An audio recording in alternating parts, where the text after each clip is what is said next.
When an avoidant finally stops running, that's when you realize they were already gone. The moment an avoidant becomes calm instead of distant, it's not peace, it's acceptance. What looks like maturity, growth, or emotional regulation is often something much quieter and far more final: emotional detachment. Avoidants leave long before they physically walk away. They withdraw slowly, silently, and almost invisibly, piece by piece, until their presence becomes a shadow of what it used to be. Their calmness is not comfort, it's closure. It's the point where the running stops because the connection no longer feels like a threat, not because they finally feel secure, but because they no longer feel invested. When their panic softens, when the tension in their voice dissolves, when the reactive distancing turns into effortless silence, that is the moment you're not supposed to feel relieved. You're supposed to pay attention. It means they moved on internally without needing to announce it. Avoidants rarely say, "I'm done." They simply stop fighting the bond, stop protecting themselves from closeness, stop fearing the depth you bring. And while that might look like progress, it's actually resignation. They've accepted a narrative where the relationship no longer requires their emotional energy, where intimacy no longer feels dangerous, because they've stepped away from needing it at all. Their calm is a quiet goodbye disguised as stability. You feel it in the conversations that lose their spark, in the way they respond but no longer engage, in the way they hear you but no longer listen to understand. Their presence becomes technical, not emotional, functional, not intimate. This shift is subtle, but it is unmistakable. It's when their silence no longer feels heavy, when their answers no longer tremble with avoidance, when their distance no longer feels conflicted. The storm inside them finally settles, not because the relationship healed something, but because they've stopped caring enough for fear to exist. Avoidants run when they're overwhelmed, frightened, or deeply attached, but when they feel nothing, they no longer need to run. They stay exactly where they are, physically present, emotionally vacant. That is the real warning sign, the one most people misinterpret as reconnection or progress. The truth is, avoidants detach in two stages. First emotionally, then physically, and the emotional detachment is always silent. It doesn't come with an argument or a goodbye or a dramatic exit. It arrives in the form of calm acceptance, a soft shutting of a door you didn't even know was closing. When they stop running, stop resisting, stop keeping you at arm's length, it's because the bond has already loosened inside them. The danger is gone, not because they feel safe in the connection, but because the connection no longer carries weight. And by the time you feel that calmness, the avoidant has already grieved, processed, detached, and walked away internally. The body stays for a while, but the heart has already left. Their silence isn't distance anymore, it's finality. Their calm isn't healing, it's the end. If they no longer fear losing you, it's because they already did in their mind. Avoidants only detach when the connection feels too real or too risky. Their entire attachment system is built around one instinct: protect themselves from emotional exposure. As long as they fear losing you, it means they're still attached. It means you matter. It means they're still watching, still reacting, still scanning every emotional shift to make sure they aren't getting too close or too dependent. But when that fear disappears, when the anxious flinch softens, when the defensive walls stop rising, when they stop noticing how their silence affects you, that's the moment the bond has already dissolved in their mind. Avoidants detach mentally long before they detach physically. And this internal detachment is the clearest sign that something has shifted. They don't need to announce it. They don't need to warn you. They don't even need a reason to justify it. They simply reach a point where the emotional risk no longer exists because the emotional investment is already gone. What most people misunderstand about avoidance is that their fear of losing someone is not rooted in romance. It's rooted in vulnerability. When they fear losing you, it means you have access to their emotional world. It means you've reached a depth they don't allow many people to touch. But when that fear fades, when being close to you no longer feels dangerous, it's not because they suddenly feel secure. It's because they've stepped back far enough that closeness no longer touches them. They've already created distance inside themselves. So losing you is no longer a threat. The attachment has thinned. The bond has loosened. The part of them that once felt exposed has already hidden itself away. This is the stage where they stop reacting. They no longer read between your lines. They no longer monitor your tone. They no longer interpret your silence as abandonment. In fact, your silence becomes irrelevant. Where they used to overthink, they now underfeel. Where they once scanned for danger, they now simply drift. And while this looks like emotional maturity from the outside, it's actually emotional withdrawal. It's the moment their nervous system stops seeing the relationship as something to manage, navigate, or protect themselves from. That's because in their mind, the ending has already happened. And you feel this shift before you understand it. You feel it in the way your presence no longer pulls them closer, in the way your distance no longer alarms them, in the way they respond to you with a kind of neutrality that feels colder than silence. Their lack of fear becomes the clearest sign of emotional detachment, not because they want to hurt you, but because they've already accepted losing you as a possibility. They can emotionally survive. Avoidants don't detach when things go wrong. They detach when things feel too vulnerable, too unsafe, or too exposing. But once they've detached, losing you is no longer a loss. It's just a path they already walked in their mind long before you ever noticed they were leaving. Silence is not the problem, it's the comfort they find in it. If their silence goes from anxious to effortless, that's when they're not coming back. Silence itself has never been the issue with avoidance. It's their relationship with silence that tells you everything you need to know. In the beginning, their silence is tense, conflicted, heavy. They retreat, but still feel you. They pull back, but still wonder what you're thinking, whether you're hurt, whether they went too far. Their silence is filled with fear, doubt, and an internal tug of war they can't escape. They might not say it, but they're still emotionally tied to you, still hyper aware of the distance, still unsure of what it means. That kind of silence is painful, but it's also a sign that the bond is still alive. But there comes a moment, a quiet, imperceptible shift, where their silence becomes calm, effortless, natural. This is not avoidance anymore, it's retreat, it's resignation. It's the point where silence becomes more comfortable than connection, where it no longer feels like something they need to escape from or fix. When their silence no longer carries guilt or fear, it means the emotional thread has already snapped. And this is the moment most people miss, because it looks like stability. You might think they're less reactive, more grounded, more emotionally mature, but what you're really seeing is detachment. They've found peace in distance, and that peace is far louder than any words they could say. Avoidants usually sit in silence, but still feel you. That's their normal. They distance, but stay tethered. They hide, but still watch the connection from a distance, checking whether you're still there, still waiting, still emotionally available, if they choose to return. But when the silence becomes home, when it becomes the place they feel safest and most themselves, the relationship is no longer a place they return to. Silence has replaced the relationship. Distance has replaced intimacy. Withdrawal has replaced connection. It's not that they don't care, it's that caring has become something they no longer allow themselves to experience. This comfort in silence signals something final, emotional closure. They've pulled their energy back into themselves. They've stopped wrestling with the bond. They've stopped hoping for a version of closeness that doesn't overwhelm them. Instead, they accept the distance as the new normal. And once that happens, they don't come back. Not because they're cruel or indifferent, but because silence now feels safer than you do. Silence doesn't demand vulnerability. Silence doesn't ask for growth. Silence doesn't expose the parts of themselves they don't know how to handle. So they stay in it, sink into it, let it become their refuge. By the time they're comfortable in silence, you're no longer someone they're afraid to lose. You're someone they've already set free in their mind.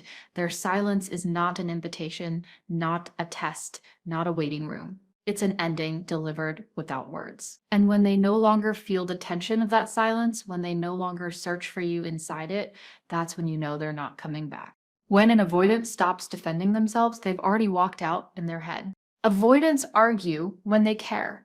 They defend themselves not because they want conflict, but because conflict proves they're still emotionally invested. Even their withdrawal is a form of engagement. It means they're overwhelmed not indifferent. When they shut down and come back, when they distance and then return with explanations or attempts at repair, it's because the connection still carries weight. You matter enough to trigger their defenses, enough to activate their fears, enough to pull them into the cycle of push and pull that defines avoidant attachment. As long as they react, even in confusing, inconsistent ways, they are still tied to you. Their emotional system is still in motion. Their inner world still revolves, even partially, around your presence. But the moment they stop defending themselves, the moment they stop justifying their distance or explaining their behavior, something deeper has shifted. Avoidants don't abandon their defenses because they suddenly feel safe. They abandon them because the emotional investment that required those defenses has already dissolved. They no longer feel the need to protect themselves from closeness because they no longer feel the closeness at all. They no longer fear being misunderstood because they're no longer attached to being understood. The conflict no longer matters because the relationship no longer holds the emotional power it once did. This is the stage that catches most people off guard. You expect avoidants to fight less when things get better, but in reality, they fight less when they're already gone inside. But an avoidant is still trying, even awkwardly, even inconsistently. You can feel their presence in the tension. But when that tension disappears, when they respond with neutrality instead of emotion, with indifference instead of defensiveness, it's not peace. It's detachment. It's the moment they've walked out in their head long before they walk out in reality. You'll notice the shift in subtle, chilling ways. They no longer correct your assumptions. They no longer clarify misunderstandings. They no longer reassure you, even in the minimal ways they used to. They stop saying, "I didn't mean it like that," or "I'm sorry, I just needed space." Their silence becomes a wall you can't scale. Not because they're angry, but because they simply don't care enough to explain what's happening inside them. Their lack of defense isn't an act of maturity, it's an act of emotional exit. Avoidants defend themselves when they still believe the relationship is something to salvage, something that matters, something they can't entirely walk away from. But once they stop defending, they've already detached from the outcome. They've released themselves from the emotional responsibility they used to fear. They've accepted a version of reality where the relationship no longer requires their effort or their vulnerability. And when that acceptance settles, the bond becomes something they observe rather than participate in. By the time an avoidant reaches this point, they're no longer conflicted. They're no longer torn between closeness and escape. They've chosen escape silently, internally, and completely. The arguments stop not because they've healed, but because they've given up. The withdrawal stops feeling chaotic and becomes eerily calm. This is emotional departure disguised as quiet. And when an avoidant reaches the place where nothing needs defending anymore, the relationship is already over, even if the goodbye hasn't been spoken yet. If the avoidant stops monitoring your reactions, the attachment is gone. Avoidants always watch from a distance. Even when they pull back, even when they disappear into their own world, they're still paying attention in subtle, invisible ways. They're tracking your tone, your energy, your patterns. They're noticing whether you're upset, whether you're hurt, whether you're still waiting for them. They may not reach out, but they are observing. They watch to see if you've changed your mind, if you're still open, if you're still emotionally available when they feel safe enough to re-engage. The silent monitoring is their version of staying connected. It's not direct, it's not verbal, and it's certainly not reassuring. But it's there, and as long as the avoidant is still watching you, the bond is still alive. As long as they care how you interpret their silence, there's still a thread between you. But when that monitoring stops, when they no longer check for your reactions, when they no longer hover at the edges of your emotional world, the attachment has already dissolved. Avoidants don't stop caring. Suddenly or dramatically, they stop caring quietly. The emotional thread thins until it snaps without sound. You don't notice it immediately because the avoidance behavior looks identical from the outside. They're still silent. They're still distant. They're still withdrawn. But the difference is in the absence of attention. Their silence no longer carries curiosity, guilt, or worry. They no longer wonder whether they've upset you. They no longer care whether you've walked away. They no longer fear the consequences of their distance. The shift is subtle but unmistakable. Their messages, if they send any, become flat, practical, emotionless. Their responses lose their depth. Their timing becomes unpredictable, not because they're overwhelmed, but because you're no longer a priority in their internal world. Where they once read into your silence, now they simply move on. Where they once cared about your disappointment, they now feel indifferent. That internal monitoring, the quiet emotional radar they kept pointed at you, simply shuts off. Avoidants monitor reactions because closeness feels dangerous. They need to know where you stand so they can regulate their own vulnerability.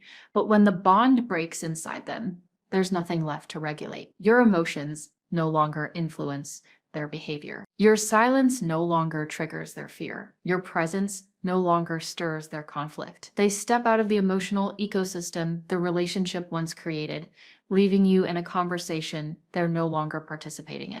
And this is the clearest sign they're not coming back. Not the silence itself, but the absence of tension in that silence. Not the distance, but the comfort they now find in it. Not the withdrawal, but the fact that they no longer look back to see how far they've gone. When an avoidant stops checking whether they still matter to you, it's because they've accepted a world where they don't. When they stop caring how you interpret their actions, it's because your interpretation is no longer tied to their identity or sense of safety.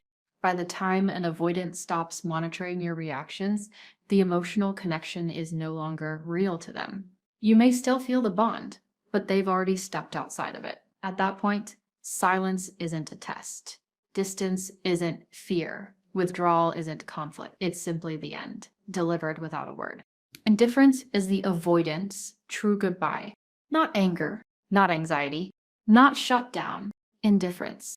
When your presence or absence feels the same to them, the emotional cord has already been cut. This is the moment most people misinterpret because indifference doesn't look dramatic. It doesn't shake the room. It doesn't hurt loudly. In fact, it often arrives as a kind of eerie calm, the kind that feels like clarity but is actually emotional vacancy. Avoidants don't announce their final exit with explosive arguments or cruel words. They don't burn bridges. They simply stop feeling something they used to fight so hard against. And when that feeling disappears, so does their attachment. Avoidance can handle anger, theirs and yours. They can handle conflict, tension, and even moments of emotional overwhelm. They can handle shutting down, pulling away, freezing out, even disappearing for a while. All of these are reactions rooted in caring, rooted in fear, rooted in emotional entanglement. But indifference? That's different. Indifference means the emotional system is no longer activated. You no longer reach them. You no longer disrupt their internal landscape. You no longer exist as a threat, a comfort, or a possibility. You simply exist, and whether you do or don't makes no difference to them. This is the true goodbye, the one they never speak aloud. You can feel it in the way conversations flatten, in the way their eyes no longer search yours, in the way their responses become devoid of nuance, warmth, or tension. You can feel it in the shift from I need space to I don't care if you're here. Anger can mean love. Anxiety can mean fear of losing the bond. Shutdown can mean overwhelm. But indifference means the bond no longer exists. Avoidants rarely reach this place quickly. It's a slow fade, an internal unraveling. They often oscillate between closeness and withdrawal, between wanting connection and fearing it, between reaching out and retreating. As long as these cycles continue, the attachment is still alive. The tug of war is exhausting but meaningful. Yet the moment the tug stops, the moment they no longer pull away because they no longer feel pulled, the relationship becomes something they observe from the outside rather than participate in. Indifference is not cruelty. It is emotional detachment. It is the point where they've protected themselves so deeply that nothing gets in anymore. And by the time they reach this emotional flatline, they've already rewritten the story in their mind. The relationship is no longer an active chapter. They've tucked it away, processed it in their own distant, quiet way, and moved forward internally long before the external ending occurs. When they stop noticing your absence, it's because they've replaced the internal impact of your presence with self-containment. When they stop caring about your reactions, it's because your emotional world no longer influences theirs. When they no longer feel guilt, pressure, or fear around you, it's because they've stepped out of the emotional contract completely.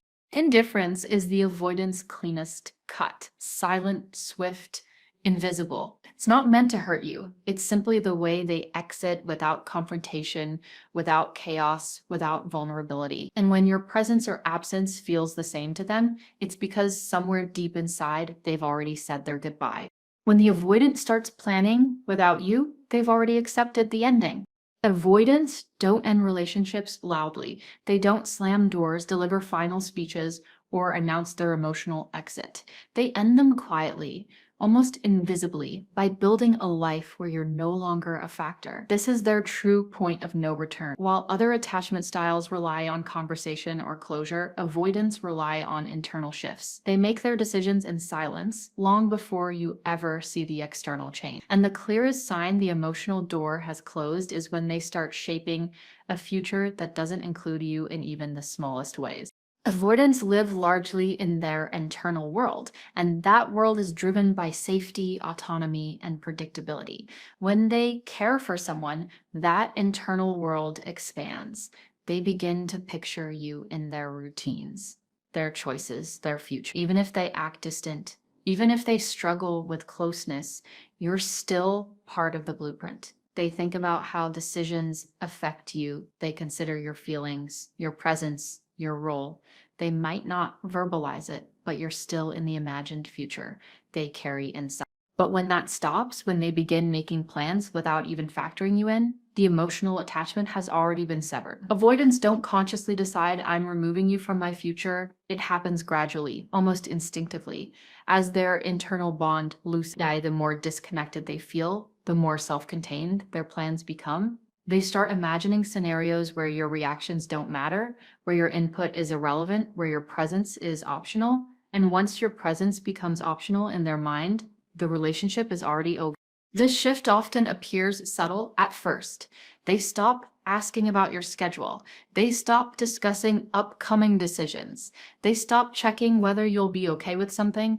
They stop saying we and start saying I. Their plans begin to feel distant, individual, separate. They no longer mention future trips, future goals, or future possibilities that involve you. Instead, their world shrinks back to the one-person universe they lived in before you arrived. This is not vindictive, it's defensive. Avoidants place people into their future only when they feel emotionally connected. So when that connection fades, their instinct is to prepare for life without the emotional risk of closeness. That preparation becomes their silent goodbye. They don't discuss it, because discussing it would require vulnerability. They don't justify it because justification would require acknowledging the shift. They simply start walking paths where you're not invited, sometimes without fully realizing they're doing it. By the time they're actively planning without you, they've already accepted the internal ending. They're no longer trying to balance independence with intimacy. They've defaulted entirely back to independence. The thought of losing you no longer triggers fear because they've already built an emotional world where the loss has been processed. They've grieved privately. They've adjusted quietly. They've rehearsed life without you in their mind enough times that it no longer feels like a loss, just a continuation. When an avoidant reaches this point, there is no dramatic farewell, no closure, no explanation. Their goodbye is written in the future they no longer picture you in. And once they've built that future, they rarely turn back. This silent planning, the individual path, the absence of us, is the moment you realize the relationship didn't end when they left. It ended when they stopped imagining a life with you at all. If the avoidant gives you space without expecting you to return, it wasn't space, it was exit. Avoidants usually pull away but still keep the door cracked for you. Their distance is rarely a full departure. It's more of a temporary retreat, a self-regulating pause, a way to breathe without losing the connection entirely. Even when they disappear, there's always a part of them checking the door, glancing back, wondering if you're still there. Their silence still holds expectation. Their distance still holds hope. Their absence still holds attachment. They step away, but they don't step out. They want you close enough to return to, but far enough not to overwhelm them. This is why avoidance space is never clean. It's loaded with tension, fear, longing, and unspoken desire for reassurance. As long as they expect you to be waiting, the bond is alive. But when an avoidant gives you space without expecting you to return, that's not space anymore. That's exit. That's the quietest and most final shift in their entire attachment pattern. It means they've crossed the internal threshold from I need space to feel safe to I no longer need this connection at all. When they stop peeking through the crack, stop checking if you're still loyal, stop wondering how you feel about their withdrawal, the relationship has already ended for them on an emotional level. This is not a dramatic moment. It is a silent one, a turning, a shutting of something only they can see. Avoidants rarely slam the door. They simply close it gently, quietly, completely, not with anger, not with bitterness, but with acceptance. And this acceptance is the most heartbreaking part because it comes after they've spent so long oscillating, fighting with themselves, navigating their fear of closeness and fear of loss. When they finally accept the ending, it means they no longer feel the need to manage and they don't fear being too close or too far. They don't fear hurting you or losing you. They don't fear the emotional consequences of their space. They've stepped outside the emotional equation entirely. You feel the shift in the way their silence changes. It's no longer tense, no longer conflicted, no longer waiting. Their absence stops feeling like a test and starts feeling like a void. They stop responding as if you matter. They stop returning as if they owe you something. They stop keeping themselves emotionally available, just in case. Their space becomes permanent, even if they never say the words. They stop leaving crumbs of hope. They stop lingering at the edges of your life. They stop being someone who might come back. And avoidants keep the door cracked. They're still attached. When they close it, they're gone. And what makes this so quiet, so easy to misread, is that avoidants don't close doors with cruelty. They close them with numbness, with exhaustion, with emotional self-preservation. They don't want a dramatic ending because that would require vulnerability. Instead, they give you space that feels too big, too empty, too final. A space that no longer invites you in. By the time they give you space without a return path, they've made peace with the ending long before you realize the ending has even begun. Their goodbye wasn't spoken. It was chosen. And once chosen, they rarely reopen the door. They close themselves. When the avoidant feels nothing when you walk away, that's when they're gone for good. Avoidants feel everything more intensely than they ever admit. Their silence isn't emptiness, it's overload. Their distance isn't coldness, it's emotional panic dressed as control. So when an avoidant truly reaches a point where your absence creates no ripple, no sting, no internal negotiation, something significant has already happened. They disconnected long before you walked away. Most people misunderstand avoidance. They assume the avoidant never cared because the avoidant rarely shows care in ways that are loud, consistent, or stable. But avoidants don't express emotion in volume. They express it in tension. And that tension is the invisible thread that keeps them tied to the relationship even while they seem distant. So when that tension disappears, that's not peace, that's departure. The clearest sign? Your silence no longer activates them. In the past, when you pulled back, they noticed. Maybe they didn't chase, maybe they didn't know how to reach out, maybe they froze, but they felt it. Their avoidance was a defense mechanism, not a lack of attachment. If your withdrawal used to make them uneasy, and now it does nothing at all, you've reached the final stage, emotional severing. Because avoidants don't detach overnight, they detach in layers. At first, they feel guilty for hurting you. Then they feel overwhelmed for not knowing how to fix it. Then they feel afraid that trying will only make it worse. Then they begin shutting down the parts of themselves that care, not because they don't value the connection, but because caring has always felt dangerous. And eventually, after enough internal conflict, enough emotional overload, enough self-protection, they go numb. The numbness is the avoidant's final goodbye. It isn't coldness, it's exhaustion. The kind that comes after years of emotional self-defensiveness that they never fully understood or untangled. The kind that convinces them that disconnecting is safer than trying again. When you walk away and the avoidant doesn't flinch, it's not that you weren't important. It's that they shut down the part of themselves that was capable of recognizing importance at all. By the time you leave, they've already rehearsed your absence in their mind. They've already convinced themselves that losing you is less painful than risking emotional closeness again. They've already chosen the version of themselves that needs nobody, even though it makes them lonelier than they ever admit. And the saddest part, you walking away wasn't the moment they let go. It was simply the moment you realized they already had. When an avoidant feels nothing as you walk away, it isn't apathy, it's closure. Not the healthy kind, the survival kind, the kind they won't come back from. If an avoidant loses the fear of losing you, that's the final detachment. Avoidants don't stay connected because they feel safe, they stay connected because they feel pulled. The bond may overwhelm them, trigger them, stretch them, scare them, but it still anchors them in some invisible way. There is always a tension, a quiet fear that if they push too far, you might actually walk away. That fear is not weakness, it's attachment. And for avoidance, attachment, even fragile, conflicted attachment, means something is still alive. So when that fear disappears, when the thought of losing you no longer creates hesitation, no pause, no internal negotiation, no emotional tremor, that's the moment the relationship has reached its silent, irreversible end. Avoidants live in a cycle. Push when intimacy feels threatening, pull when distance feels too empty. It's not manipulation, it's emotional survival coded into them long before they ever met you. The push-pull is their way of staying close without feeling overwhelmed.